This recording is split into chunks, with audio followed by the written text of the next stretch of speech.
Good morning students.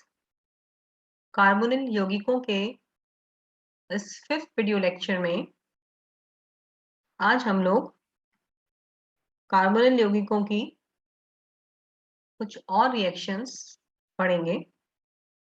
4th video lecture में हमने carbonyl यौगिकों की ध्रुवता, उसकी क्रियाशीलता और रिएक्शन के जनरल कंडीशंस के बारे में पढ़ा था। और आज हम लोग पढ़ रहे हैं use of acetal as a protecting group, benzoin reaction, Perkin reaction और एल्डोल कंडेंसेशन। तो अगर आपने 4th वीडियो लेक्चर ध्यान से सुना होगा तो आपको इन रिएक्शंस में आज बिल्कुल प्रॉब्लम नहीं आएगी। ये वापस से इस स्लाइड को मैं दिखा रही हूँ। ये आपको बताया गया था कि किस तरह से कार्बोनिल पर न्यूक्लियोफाइल का योग होता है। न्यूक्लियोफिलिक योगात्मक अभिक्रिया होती है। पाई बन के इलेक्ट्रॉन ऑक्सीजन पर जा रहे हैं, जिससे ऑक्सीजन पर ऋण आवेश और कार्बन पर धन आवेश आता है।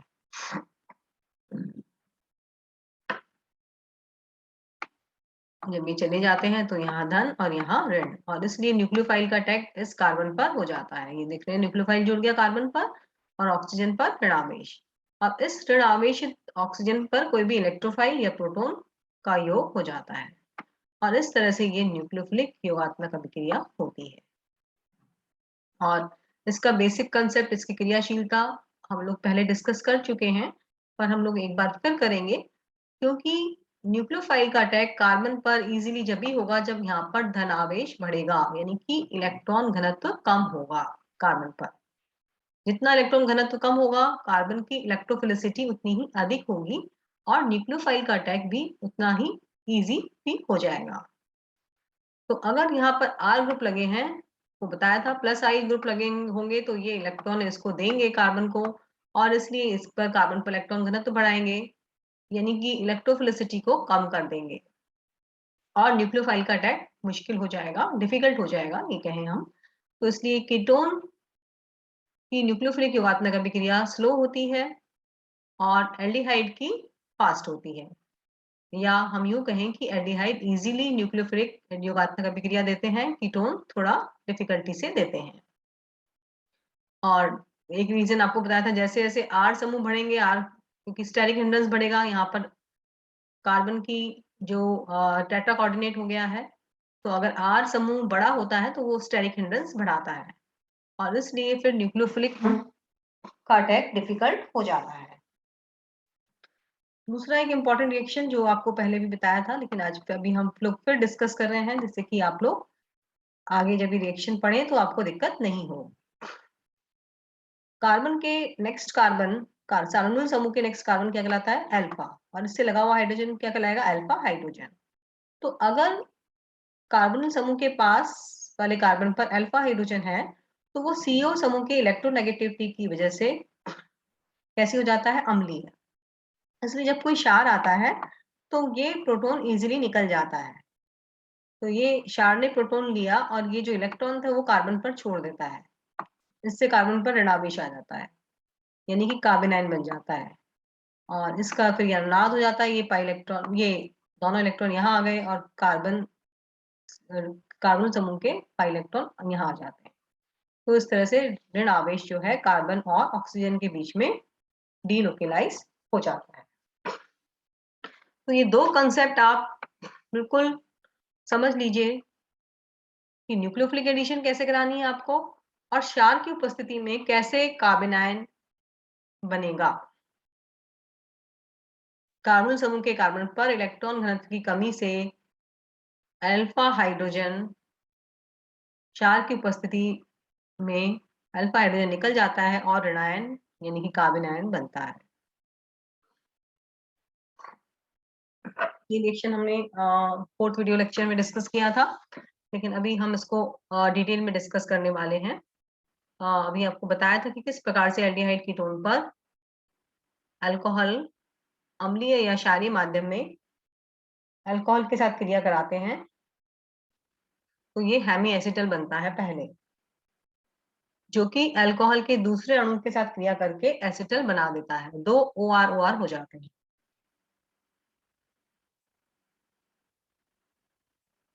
एसिटल्स बहुत इंपॉर्टेंट है, क्योंकि इससे हम कार्बोनिल समूह की रक्षा करते हैं। एसिटल्स के द्वारा हम जो कार्बोनिल समूह है इसको प्रोटेक्ट करते हैं।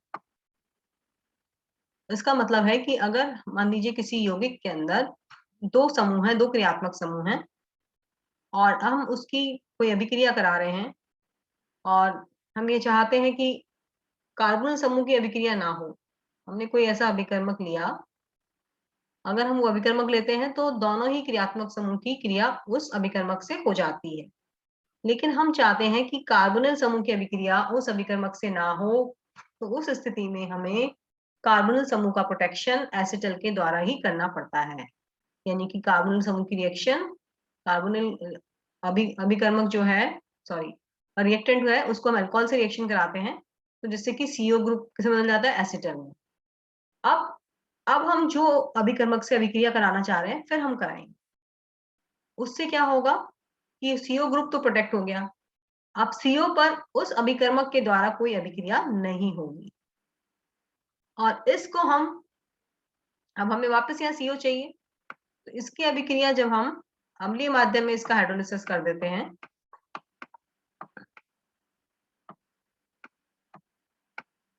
H3O, तो ये बन जाता है वापस से कीटोन।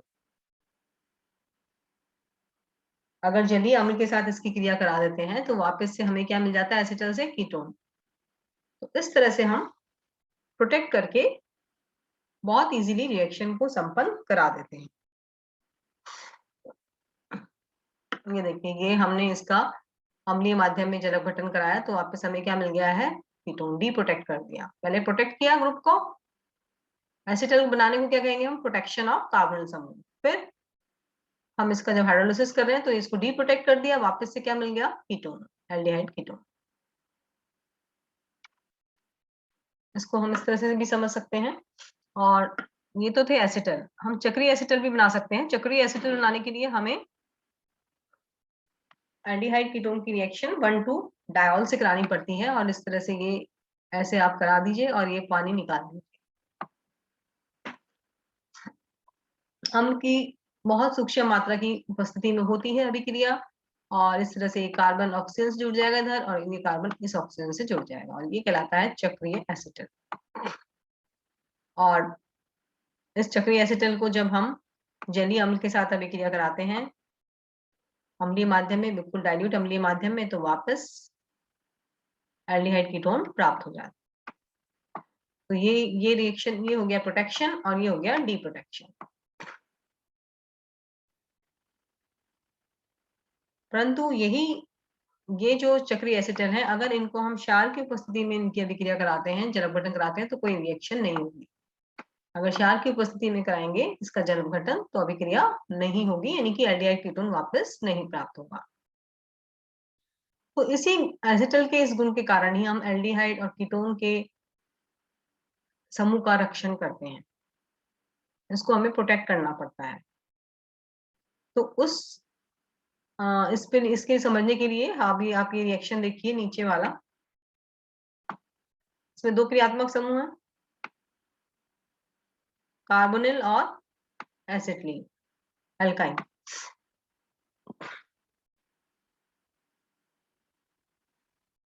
अब हमको प्रोडक्ट क्या चाहिए, ये प्रोडक्ट हम बना रहे हैं, ये अभिक्रिया। तो इसमें क्या अभिकार अभी का अभिकारक से जो अभी का ये बन रहा है आपका रिएक्टेंट, यानी कि प्रोडक्ट, इसमें क्या चेंज देख रहे हैं आप, ये देखिए यहाँ पर क्या है, H की जगह क्या आ गया है, CH3।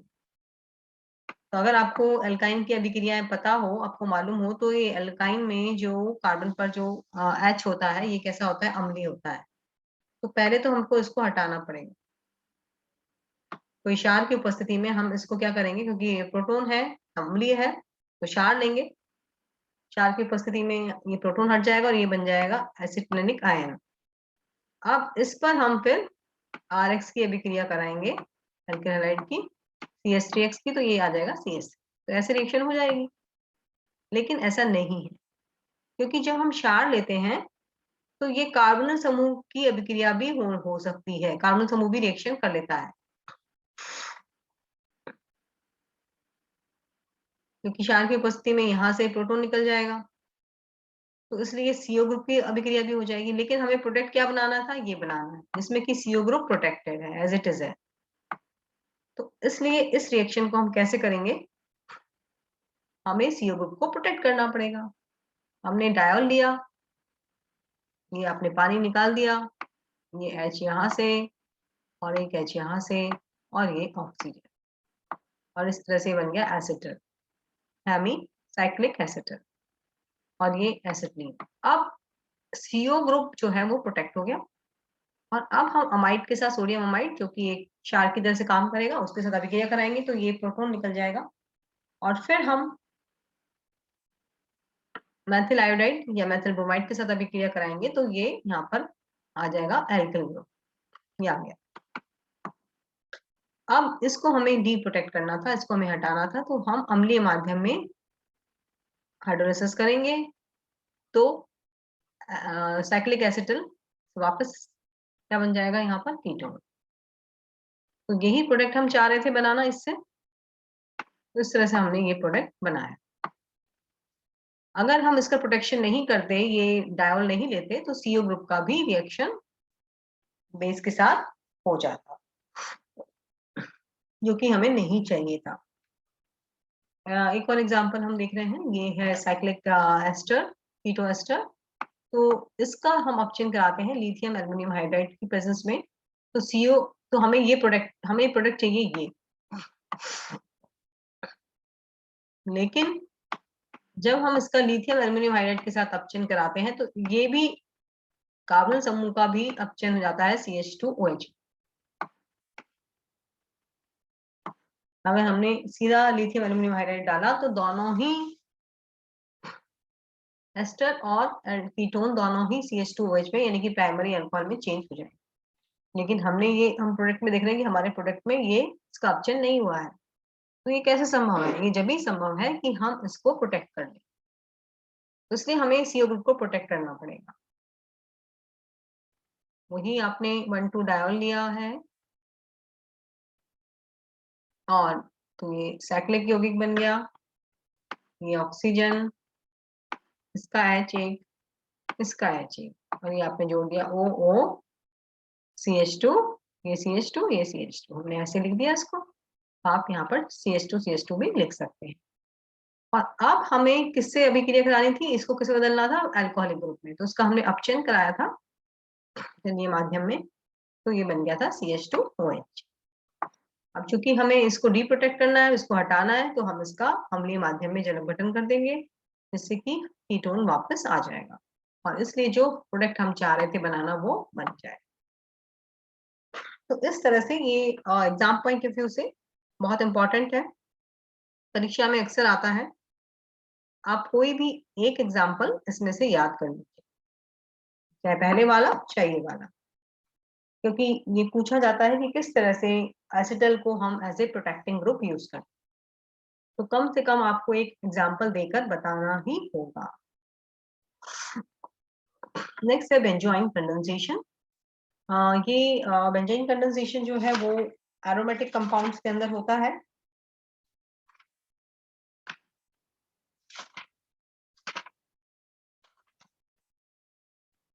जब एरोमेटिक हैलाइड को हम रिफ्लेक्स करते हैं पोटेशियम साइनाइड के साथ, तो बेंजोइन बनता है।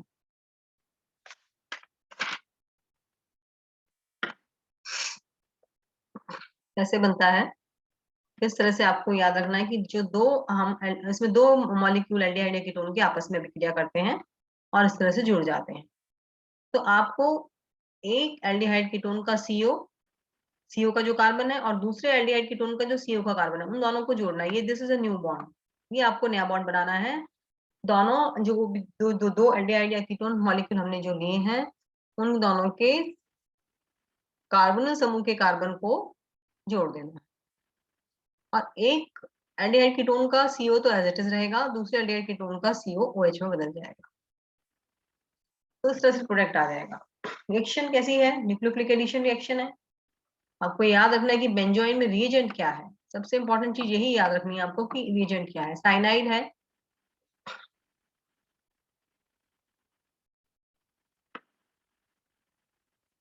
और इथेनॉल, इथेनॉल या वाटर।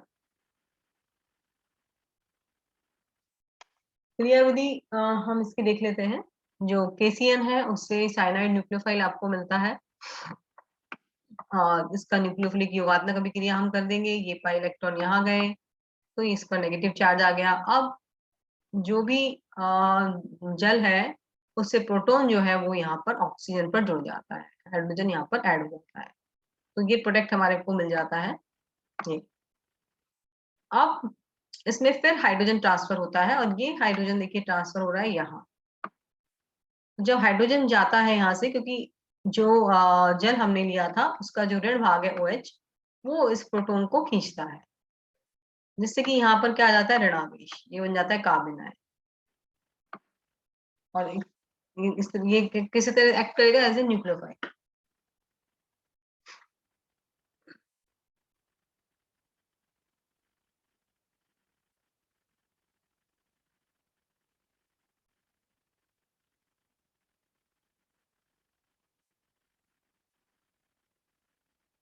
ये एज ए न्यूक्लियोफाइल काम करता है, यहाँ नेगेटिव चार्ज आ जाता है इस तरह से।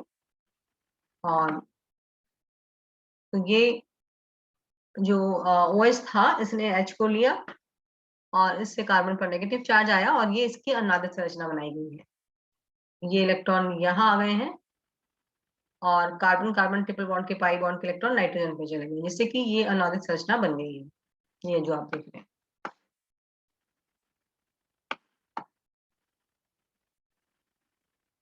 अब ये जब साइनाइड का योग हुआ और जब ये प्रोटॉन बाहर निकल गया तो ये जो इनोलेट आयन बना, कार्बन आयन बना, अब ये दूसरा जो मॉलिक्यूल है, दूसरा जो अणु है एल्डिहाइड या कीटोन का, उसके कार्बोनिल पर न्यूक्लियोफिलिक अटैक करेगा। ये न्यूक्लियोफिलिक अटैक हो इसका। और ये पाई इलेक्ट्रॉन कहाँ चले गए ऑक्सीजन पर, तो पाई इलेक्ट्रॉन ऑक्सीजन पे गए, देखिए ये नेगेटिव चार्ज आ गया। और इस कार्बन को जोड़ना था आपको, इस वाले कार्बन को, इस कार्बन को इस कार्बन पर, ये जोड़ दिया हमने। ये इससे OH लगा हुआ है, ये OH लगा दिया, इससे साइनाइड लगा था आपने साइनाइड लगा दिया, इससे बेंजीन रिंग लगी थी बेंजीन रिंग लगा दी। 3 समूह लगे थे बेंजीन, OH और CN, जो कि आपने एज इट इज यहाँ पर तीनों पुट कर दिए।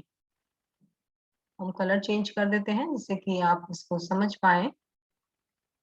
तो ये तीनों, ये और ये आपके एज इट इज लगे हैं जो कि यहाँ थे, ये ये और ये। तो ये जो कार्बन था निष्क्रियण आवेश आया जब इसकी प्रोटॉन निकल गया, तो इसको हमने जोड़ा है इस कार्बन पर। अब ये जो H है इसका ट्रांसफर होगा, ये H इस ऑक्सीजन पर चला जाएगा और ये पाई इलेक्ट्रॉन यहाँ आ जाएंगे, ये सिग्मा इलेक्ट्रॉन, और ये साइनाइड बाहर निकल जाए।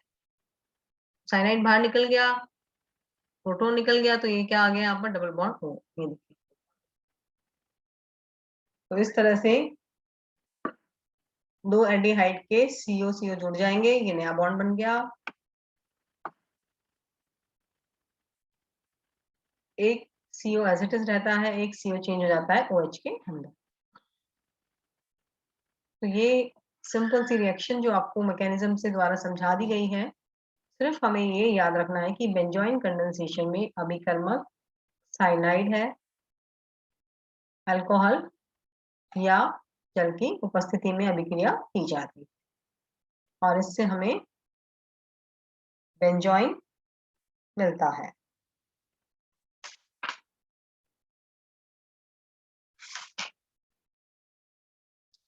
यहाँ पर हम साइनाइड क्यों लेते हैं, साइनाइड इसलिए लिया जाता है क्योंकि साइनाइड एक तो इजीली अटैक कर देता है एज ए न्यूक्लियोफाइल, और इसमें रेजोनेंस स्थायित्व भी है, और अंत में ये इजीली निकल जाता है, आसानी से निकल जाता है, स्थायित्व प्रदान करता है। इस कारण हम ये अभिक्रिया क्षार की उपस्थिति में नहीं कराकर साइनाइड की प्रेजेंस में कराते हैं।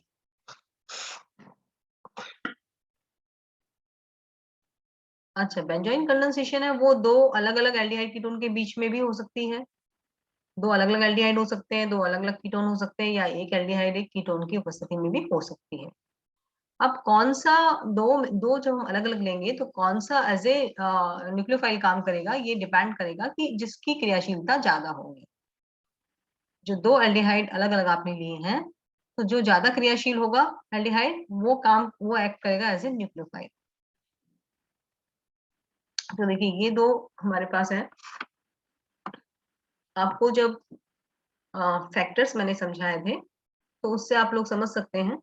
ये देखिए यहाँ ये क्या है, एक H और R में क्या है, बेंजीन रिंग। तो बेंजीन रिंग की वजह से क्या होगा, इसमें डीलोकेलाइजेशन होगा और इसलिए इसकी स्टेबिलिटी ज़्यादा होगी, क्रियाशीलता कम हो जाएगी।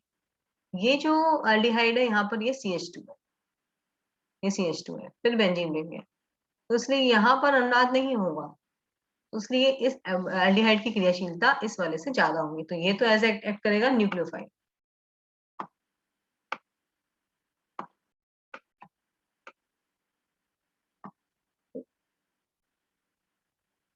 तो जैसे मैंने आपको बताया था कि आपको इन दोनों को जोड़ देना है, ये नया बॉन्ड बनेगा, जोड़ दिया। और आपको बताया था कि जो ज्यादा न्यूक्लियोफाइल है, जिसकी क्रियाशीलता ज्यादा है, वो उसका जो CO ग्रुप है वो CO ग्रुप रहेगा। तो ये इसकी क्रियाशीलता ज्यादा है, ये ज्यादा रिएक्टिव एल्डिहाइड है, तो ये तो ऐसे रहेगा। और दूसरा वाले का क्या हो जाएगा, OH। तो ये ब्लैक वाला क्या हो जाएगा, OH बस। यहाँ देखिए, यहाँ पर भी क्योंकि ये OAC एस्टर ग्रुप लग गया, तो उसकी क्रियाशीलता कम हो जाएगी, ये एक्ट करेगा जैसे न्यूक्लियोफाइल। ये तो एज इट इज O रहेगा, और ये वाला जो O किसे बदल देगा, OH में। इसको OH में बदल दीजिए और इस कार्बन पर क्या जोड़ देंगे आप, ये वाला, इसको जोड़ देंगे, बस हो गया प्रोडक्ट। इसमें एक ही ग्रुप में एल्डिहाइड दोनों कार्बन समूह है, तो ये इंट्रा मॉलिक्यूलर बेंजोइक रिएक्शन हो जाएगी। इसमें बेंजीन रिंग लगा है, यहाँ पर CH2 है, तो ये क्रियाशीलता ज्यादा है, तो ये यहाँ जुड़ेगा इस तरह से बॉन्ड, ये और ये रहेगा OH और ये बनेगा CO।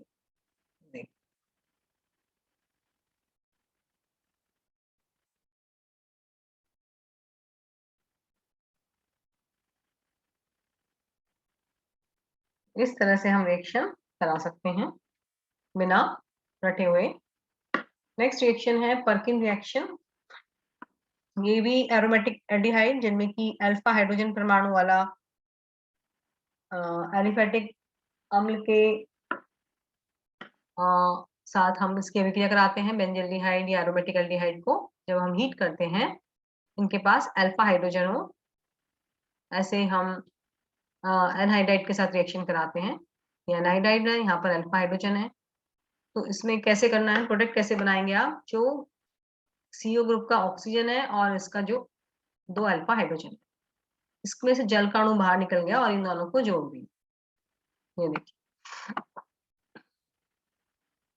Double bond CH CO O CO CH3, बस। इसके बाद हम इसका जरा बटन कर देंगे, तो ये एसिड प्राप्त हो जाएगा इससे। और इसका जलक बटन आप करेंगे तो ये क्या बन जाएगा, COOH। ये बॉन्ड टूटेगा, ये H आएगा यहाँ पर और यहाँ पर आएगा OH, ये बन जाएगा COH, सिनेमिक एसिड। क्रिया विधि बहुत सिंपल है। जो सोडियम एसिटेट हमने लिया है, सोडियम एसिटेट की प्रेजेंस में रिएक्शन हो रही है, तो इसका आयनाइजेशन इस तरह से होता है। और ये जो एसिटेट है, ये एक्ट करता है as a base, this is acting as a base. और ये बेस अब किस पर अटैक करता है, एसिटिक एनहाइड्राइड पर। ये जो CH3 के अल्फा हाइड्रोजन है, ये अल्फा हाइड्रोजन जो कि अम्लीय है, और अब ये जो बेस है इससे हाइड्रोजन ले लेता है और ये बन गया कार्बन है, CH2। दोनों एक जैसे ही हैं, चाहे हम यहाँ से निकाल दें चाहे यहाँ से निकाल दें, एक ही बात है। तो ये बन गया CH2 CO CH3। ये एक्ट करेगा एज ए न्यूक्लियोफाइल। तो यानी कि क्षार की उपस्थिति में पहले क्या बन जाएगा, न्यूक्लियोफाइल, और अब यही न्यूक्लियोफाइल CO ग्रुप पर अटैक करेगा, न्यूक्लियोफिलिक यौगात्मक। आपको मैंने 2 कंसेप्ट समझाए थे, न्यूक्लियोफिलिक योगात्मक अभिक्रिया और बेसिसिटी। तो अब ये इनोलेट आयन इस कार्बन पर अटैक करेगा, यहाँ पे जोड़ना है और इस पर ऑक्सीजन पर नेगेटिव चार्ज आपको कर देना है, क्योंकि ये पाई के इलेक्ट्रॉन ऑक्सीजन पर जा रहे हैं। ये जोड़ दिया। अब H का योग होगा ऑक्सीजन पर और ये आ गया OH।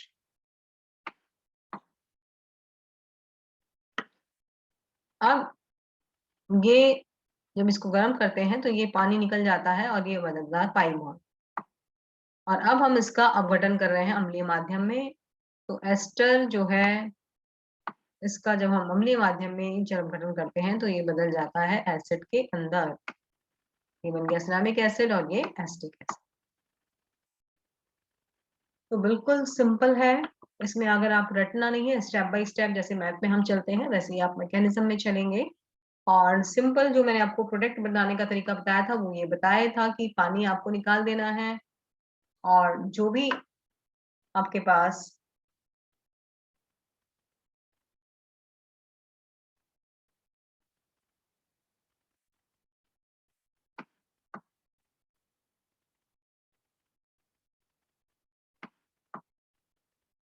एक सेकंड है, और जो भी हमारे पास ये आएगा इसका हम करेंगे हाइड्रोलिसिस। हाइड्रोलिसिस से जो ये समूह है पूरा एसिटिक एनहाइड्राइड का, एक बन जाएगा एसिड। तो बिना रटे ही आप रिएक्शन को समझ के कर लेंगे। नेक्स्ट है एल्डोल रिएक्शन या कंडेंसेशन। यहाँ पर भी दो कार्बोनिल समूह यौगिक इनके पास अल्फा हाइड्रोजन होता है, वो क्षार की उपस्थिति में अभिक्रिया करते हैं। यह अभिक्रिया भी क्षार की उपस्थिति में होती है। दो कार्बोनिल यौगिक अभिक्रिया करेंगे लेकिन उनके पास क्या होना चाहिए, अल्फा हाइड्रोजन। तो एक एज ए न्यूक्लियोफाइल काम करता है और एक एज ए इलेक्ट्रोफाइल। तो जो न्यूक्लियोफाइल काम करता है वो उसका यानी कि अल्फा जिसके पास हाइड्रोजन है, तो अल्फा हाइड्रोजन वाला कार्बन और सीओ वाला कार्बन, इनको आपको जोड़ देना है तो ये नया बॉन्ड बन जाता है। This is a new bond. जो एज ए न्यूक्लियोफाइल काम करता है वो उसका सीओ एज ए सीओ रहता है, और जिस पर वो अटैक करता है जो इलेक्ट्रोफाइल का काम करता है उसका ऑक्सीजन OH में बदल जाता है, जैसे कि बेंजोइन। लेकिन बेंजोइन में जो बॉन्डिंग नया बॉन्ड बनता है वो दोनों के सीओ सीओ के बीच में बनता था, यहाँ उन दोनों के बीच, और यहाँ बन रहा है अल्फा कार्बन और सीओ के कारण। अल्फा हाइड्रोजन जो होता है कार्बोनिल का वो एसिडिक हो जाता है, और वो क्षार की उपस्थिति में किसी भी क्षार जैसे कि हम पोटेशियम कार्बोनेट, सोडियम कार्बोनेट या बैरियम हाइड्रोक्साइड के साथ क्रिया कराते हैं तो अल्फा हाइड्रोजन का हाइड्रोजन निकल जाता है और इनोलेट आयन प्राप्त होता है या कार्बन आयन प्राप्त होता है। और ये इनोलेट आयन अब एज ए न्यूक्लियोफाइल अटैक करता है एल्डिहाइड या कीटोन के सीओ पर, और न्यूक्लियोफिलिक योगात्मक अभिक्रिया संपन्न होती है और फिर आपको प्रोडक्ट प्राप्त होता है। सिंपल क्रियाविधि देखिए, पहले डीप्रोटोनेशन हो जाएगा, यानी कि क्षार की उपस्थिति में प्रोटॉन निकल गया, ये बन गया इनोलेट आयन। ये इसका अनुनादित संरचना, ये इलेक्ट्रॉन हमने यहाँ करे और ये पाई इलेक्ट्रॉन ऑक्सीजन पर चले गए। तो ये तो अनुनाद है, सिंपल। और अब ये जो इनोलेट आयन बना ये बन गया। अब ये दूसरे जो अणु है एल्डिहाइड कीटोन का उसके सीओ पर अटैक कर रहा है, देख रहे हैं आप, ये अटैक किया इसने। इस कार्बन से इस कार्बन को जोड़ दीजिए, एक इससे आर लगा दीजिए, ये जो नीचे की तरफ लगा हुआ है ये वाला आर, ये वाला आर है, और एज इट इज COH। फिर इसका जब हम इसमें फिर प्रोटोन जो क्षार है उससे प्रोटोन वापस यहाँ पर OH ऊपर जुड़ जाएगा, तो इस तरह से ये प्रोडक्ट प्राप्त हो जाएगा। अब हमें प्रेडिक्ट कैसे करना है प्रोडक्ट, आपको मैंने समझाया कि अल्फा कार्बन और CO वाला कार्बन को आपको जोड़ देना है, ये न्यू बॉन्ड आपको बना देना है। जो एल्डिहाइड या ketone as a nucleophile attack करेगा उसका CO एज इट इज रहेगा, और दूसरा जो कि इलेक्ट्रोफाइल जिस पर की न्यूक्लियोफिलिक योगात्मक अभिक्रिया होगी जिस कार्बोनिल समूह पर, उसका C ऑक्सीजन जो है CO ग्रुप जो है OH में बदल जाएगा।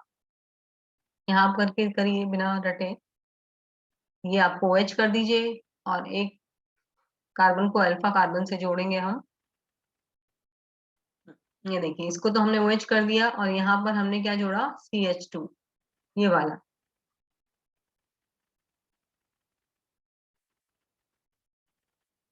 इसको हम ऐसे लिख लेंगे तो आपको समझ में आ जाएगा।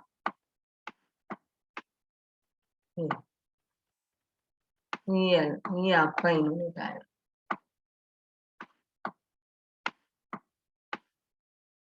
तो ये अटैक कर रहा है यहाँ पर,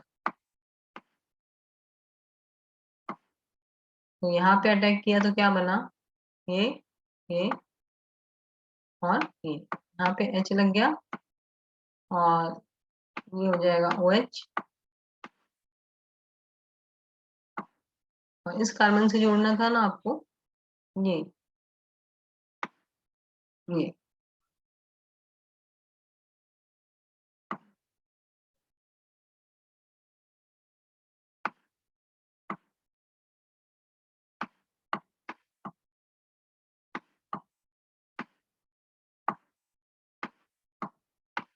बन,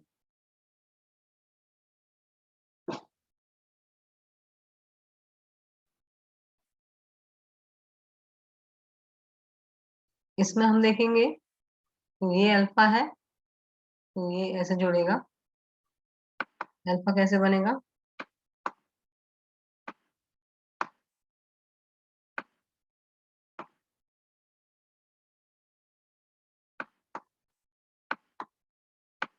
ये है, और ये बन गया अल्फा। अब इसको आपको जोड़ना था यहाँ, ये देखिए आपने जोड़ दिया और ये बदल गया OH में, और ये रहेगा एज ए CO। तो बिना रटे समझ के आप प्रोडक्ट बना सकते हैं। और आज के लिए इतना ही। नेक्स्ट क्लास में हम इसको aldol condensation, cross aldol condensation और नोबल जॉल रिएक्शन आदि सब डिस्कस करें। तो इसे बच्चों अच्छे से समझ लीजिएगा और प्रैक्टिस करिएगा कि कैसे आप प्रोडक्ट बनाएं।